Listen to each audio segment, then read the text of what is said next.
Hello guys, welcome back to the new blog. আজকে আমি সকাল থেকে ব্লগটা আমার স্টার্ট করছি। এটা হচ্ছে রেমালের পরের দিন সকালবেলা। তো রেমাল হয়েছে রাত্রিবেলা, আর সকালবেলাতেও বৃষ্টি হচ্ছে, ঝমঝমি একদম বৃষ্টি, আর সাথে ঝোড়ো হাওয়াও বইছে। আর এই হচ্ছে সকালবেলার আবহাওয়া। আর এখানে দেখতে পাচ্ছ পুকুর পুরো ডুবে গেছে। পুকুরে বেশি জল ছিল না, গরমের কারণে জল অনেকটাই শুকিয়ে গিয়েছিল, কিন্তু আবার পুকুর ভর্তি হয়ে গেছে। বর্ষা আসার আগেই পুকুর এরমভাবে প্রতি বছর ঝড়ে এরকম ডুবে যায়, খুব অসুবিধাও হয় এর কারণে। আর এইখানে হচ্ছে আম গাছের ডাল ভেঙে সানসেটে পড়েছে, তো কিছু সেরকম হয়নি, জাস্ট একটাই ডাল ভেঙে গেছে। আর এখানে এই ঝড় বৃষ্টির জন্য আমাদের বাড়িতে এসে আশ্রয় নিয়েছে।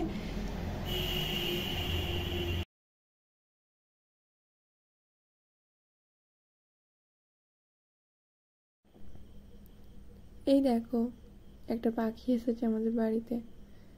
এখন গ্রিলেতে বসে বসে গা মুছছে। বৃষ্টি হচ্ছে, বাইরে ভিজে গেছে, ওই জন্য এখানে গা মুছছে বসে বসে। এই গাছের ডালটা ঝুঁকে গিয়েছিল, আম হয়ে ভারী হয়ে গিয়েছিল বলে ঝুঁকে গিয়েছিল। আমগুলো সব ঝড়ে পড়ে গেছে, গাছের ডাল আবার ওপরে উঠে গেছে। আর একটাও এই ডালে আম নেই।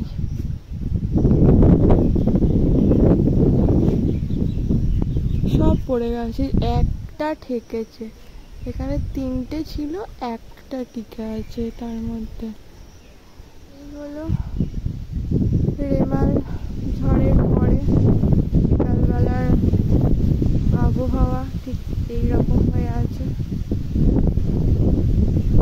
কালো মেঘ,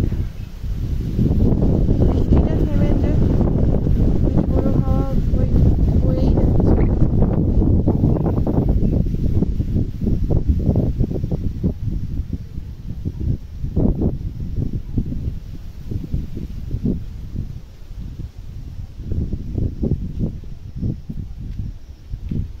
নিচে অবস্থা খুবই খারাপ, কাদা হয়ে গিয়ে।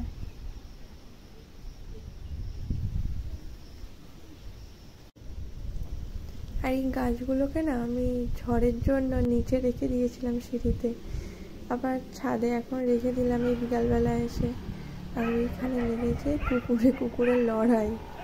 মানে একটা কুকুরকে 4-5 জন মিলে, মানে 4-5টা কুকুর মিলে তাড়া করেছে, আর পুকুরে নেমে গেছে ঝগড়া করতে করতে।